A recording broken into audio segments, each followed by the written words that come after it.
This is my kitten, Kilala. And this is my dog, Bosco. And I have a cat, and her name's Luna. My pet is Dottie.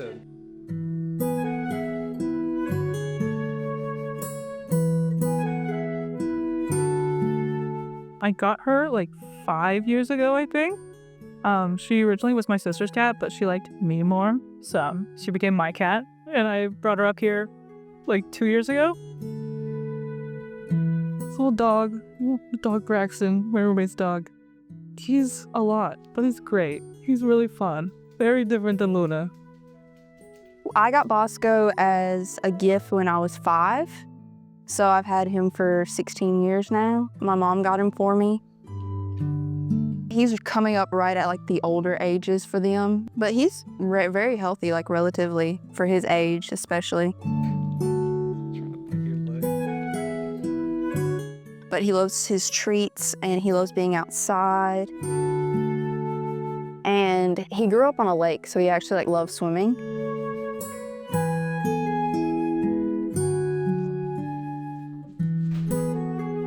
She's just under a year old. She's low energy, she naps a lot, but she's pretty much my best friend. I mean, she's goofy and she's silly. We got a Basset Hound because of their temperament, fit our lifestyle as a student. They're okay being alone for a while and they're not super high energy. I first found out about Kilala from a friend of a friend. I was in Subway on campus and I got a text. They were saying, hey, you want this kitten? I've been wanting a kitten for a very long time. From my grandmother's house, they always had kittens, but my parents, they never themselves liked kittens. And I always wanted to try to take care of one, even though I've had no experience with it. So I always thought it would be a nice challenge.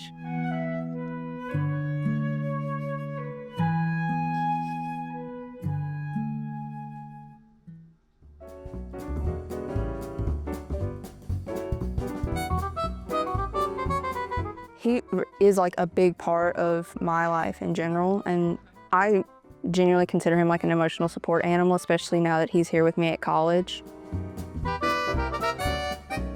I love having him here. He really is like a great support system for me, especially like when I have a lot going on during the week and I can't go out.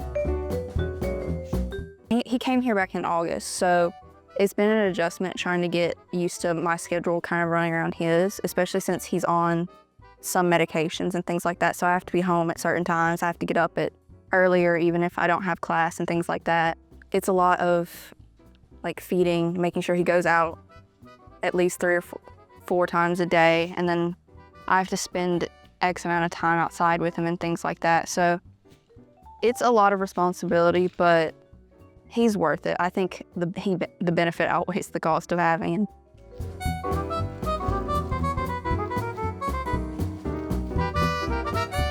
The pet is gonna rely on you for everything, to walk it, to feed it, to take care of it. It's essentially like a child. Like, you are responsible for that baby.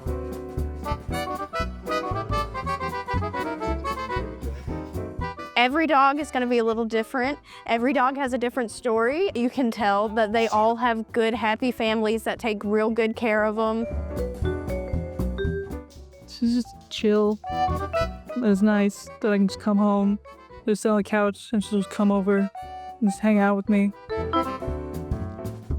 She doesn't like it when he is like too much, because she's just a chill little guy. But sometimes he like, especially when he's chasing the ball around, he's too much for her, so she just tries to make him stop. They both play fetch. Braxton's better at fetch than Luna is. Luna doesn't always realize that she has to bring the ball back. Braxton's better at that. Braxton will bring the ball back.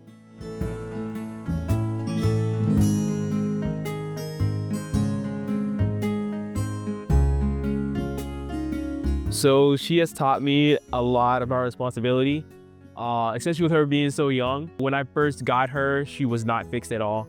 And so whenever she would be in heat, it was a struggle. Since I live with 3 other people, and I knew that since she's my responsibility, it wasn't fair for whenever she's like howling at night that she was keeping them up. So I would have to come out here, lay on the couch and try to like console her while she's again still like yelling. She's taught me a lot of patience. I understand at the end of the day, she is an animal and she doesn't know everything that she's doing. And so whenever she decides to break something or mess up something, I just learned that I just got to deal with it because she is my responsibility now. All right, so like I'm a big Back to the Future nerd, and so I found this model DeLorean, but like usually there's like a little hook right here from like in the first movie. As you can see, the hook part is missing because she chewed it off. I've gotten to know my neighbors and like people around the apartment complex just by walking her and setting up like dog play dates at the dog park, things like that. So getting me out of my comfort zone a little bit, taking her around campus, helping me be a little bit more active, like with exercise and walking around the lake and things like that. I definitely feel myself like going out in a negative way a lot less. Like I'm not necessarily going out drinking as much as I used to because I have something to be home for. I recommend that everybody at least has some sort of pet or connection with an animal. Like I've talked to people and been like, oh, they have a dog, and I'm like, oh, I have a dog or whatever, and Something about having an animal in your life really, I don't want to say teaches you to be a better person, but I really feel like it does sometimes. They rely on you and it teaches you a lot of responsibility, but also you're never going to find a better companion than one that you raised yourself. So I would just say before you do it, just again, make sure that you're okay with that responsibility, okay with some things about to get probably gonna get broken or messed up. It's never a bad time around animals, and they are always going to be there for people, even when people aren't there for them. I think it's good for a college student to have someone there that's always grounding them somehow. And he's trying to knock your camera down. Getting the camera. I'm so sorry. Oh, fine. Let's not knock over Spence's equipment. No.